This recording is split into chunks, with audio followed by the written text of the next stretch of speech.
Music of the Philippines when I was 2 years old. And then, after 6 months, nag-stop ako kasi kailangan ko na mag-start mag-aral. And then, after that, ayun, sobrang passionate ko talaga about singing, about music. So, sumali ako ng choir. Tapos sa mga school programs, gano'n, palagi nila ako pinapakanta. And it was actually my lola's idea. She was the one who persuaded me na, bakit? Hindi, kasi... Anyway, yung lola ko kasi, siya talaga yung may gusto na pumasok ako ng showbiz. Yung bata ako, sabi niya, gusto ko, Julie, gusto ko balang araw maging artista ka, or maging singer ka. Tapos yun, yung first exposure ko, 3 years old ako noon, sa Little Miss Philippines. So, si Mama buntis, ano to? Buntis? Ano yun, buntis siya kay dun sa second, dun sa sister ko. Ha? Okay, kasi my sister's name is Joanna. Buntis siya noon sa kanya. So, di ba sa Little Miss Philippines dati noon, kapag may bata ng talent portion, ganyan, palagi pinapakita yung mommy or yung magulang. So, ayun, nagsasayaw-sayaw din si mama. So, ha? Wala na kaming video noon kasi binagyo yata siya. So, ayun, sayang. And then, ayun, nag-aral na ako. At tapos, bumalik na lang ako ng napagsali sa mga contests nung, yun nga po, siguro mga 11 years old yata. I joined Popstar Kids when I was 11 years old. Tapos, sobrang unexpected niya kasi hindi planado eh. Kasi hindi alam ni Papa na nag-audition ako. Kasi kasama ko na si Mom, tapos sa SM Fairview lang kami, tapos gumall lang kami. Tapos, may SOP days pa noon. Tapos yung SOP na yun, parang may second location ba? Basta yun. Tapos yung second location na yun sa SM Fairview. So after noon, nagkaroon ng audition. Ang daldal ko. Okay.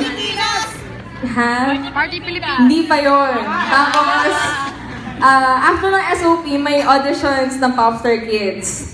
So, pang number 30 ako noon, binigyan ako ng auditions din pang number 30 yata ako noon. Tapos yung first piece na kinanta ko, kinakabahan ako kasi wala naman talaga kasi ako rehearsal dahil yun nga, sobrang unplanned niya talaga. Tapos hindi ko in-expect na makakapasok ko ng screening. At tapos, ayun, hanggang sa nagtuloy-tuloy na.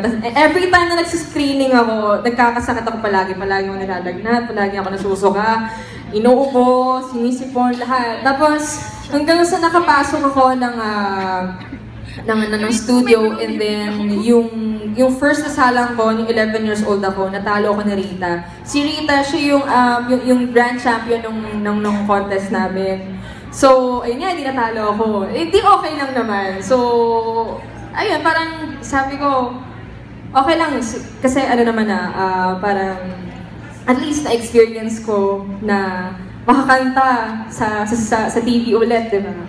And then, siguro, mga isang taon nakalipas, yung 12 years old ako, birthday ko yata, or before my birthday, ayun, na-call back ulit ako sa Popstar Kids. So, hindi pa ako, kayo talaga, hindi ako iiyak ha?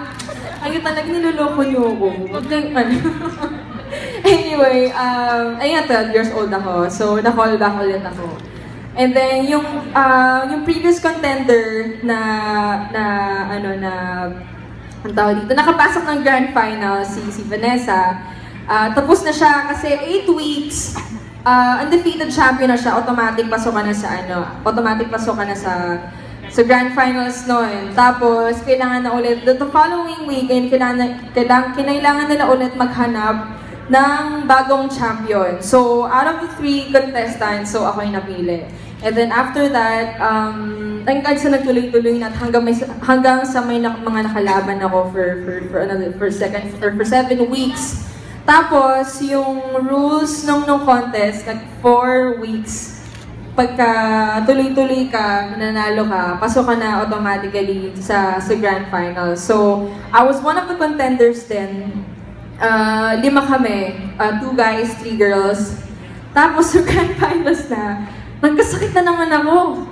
And I got the least score. So, I felt bad about it, but you know, but it's okay kasi you know, it really happens na hindi palagi ay okay, 'di ba? Or hindi palagi mo makakamit yung in-expect mo or yung gusto mo, 'di ba? And then si Papa, ayaw ng showbiz. Ayaw ng showbiz talaga. Nag-aaway kami. Si Mami naman gusto like yung usual kung ano yung gusto ng anak, yung sinusuportahan niya. So ganoon naman din sa akin si Mami. And then si Papa ayaw niya talaga ng showbiz kasi parang sinasabi niya before na parang makakasira ng pag-aaral mo or hindi ka na magiging normal. Yung normal na buhay, like simple lang ganun. Kasi yung family namin, simple lang po talaga ang buhay. Reserved po kaming tao. And then, ayun, sabi niya, parang masira nga raw yung studies, gano'n. Tapos, mas malaki pa yung ginagastos kaysa kinikita. And aminin naman po natin talaga, hindi madaling kumita ng pera. And, especially I was really young, tapos panganay pa po ako sa magkakapatid. So, parang, ayan, sinabi po ni Papa na, okay, natalo ka na, okay na yan, stop na yan, hanggang dyan na lang yan. Tapos, nagkaroon po ko ng big break. Sa mga big breaks ko kumanta po ako ng theme song ng Jezebel. Ng isa sa mga shows sa GMA, yung Jezebel. So, yun po yung isa sa mga pinakamalaking break na nabigay po sa akin. Kasi 5 po kami noon. Tapos, parang ako po yung napili. Hindi ko naman po in-expect or I never expected anything naman like that. Pero parang dito po sa showbiz, natutunan ko na maging matatag sa kahit anong challenge na ibigay sa'yo, di ba? And if you really want to do something, you really have to pour your heart on it. You have to work hard. Kasi kumbaga kung may gusto tayo, hindi naman talaga basta-basta nakukuha yan. Kailangan talaga pinaghihirapan. Yes! Yun po. So, parang haba ng speech ko. Ilang minutes na ba yun? More than 10 minutes! Ha? 30. Hindi nga. 15! Ilang minutes na yun? 15! 40 minutes lang. Yun po yung isa, yun po yung parang parte ng buhay ko, yung growth ko as a person, as an individual, as an artist. So, ayun po, thankful din po ako sa mga tao na sumusuporta sa akin. And of course, si Lord, sa lahat ng mga blessings na binibigay niya po sa akin. And syempre sa pamilya ko, na palagi na nandiyan for me sa kanilang everlasting love and guidance. And syempre din sa mga friends ko. Syempre, sa mga supporters ko din. Kasi kung wala sila, kung wala kayo guys, wala din ako dito. Ano ba yun? Inalungan niyo ba ako? Ayun, so, wala, gusto ko lang po kasi talaga na makapagpasaya at makapagpa-entertain ng mga tao. And I guess, that's why I'm here right now. Kasi, I want everyone to be happy and give them entertainment and share kung ano man po yung mga binigay po sa akin, yung mga binigay sa akin ni Lord habang nagsuschool. Tapos, maintaining grades ko, kailangan palagi nasa honors. Kailangan, kailangan palagi matataas yung grade. So, fortunately, nakatapos naman po ako ng high school. And then, hanggang sa nagtuloy-tuloy yung opportunities, hanggang sa nagkaroon po ako ng mga concerts, projects, yung whatsoever, gano'n. And I'm really, really thankful to the Lord. Kasi, hanggang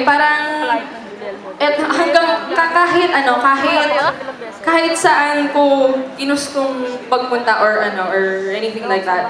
Talagang parang, like, Lord, ito po talaga ba yung path ko? Kasi palagi niya akong nililid dito sa kung nasaan po ako ngayon. So, ayun po, anyway, yun po, nakatapos din ako ng college. I just graduated this year. So, I'm thankful and I feel really fulfilled and relieved kasi ang hirap din yun nga pa pinagsasabay ang pag-aaral tsaka pagtatrabaho. And saludo din po ako sa mga working students.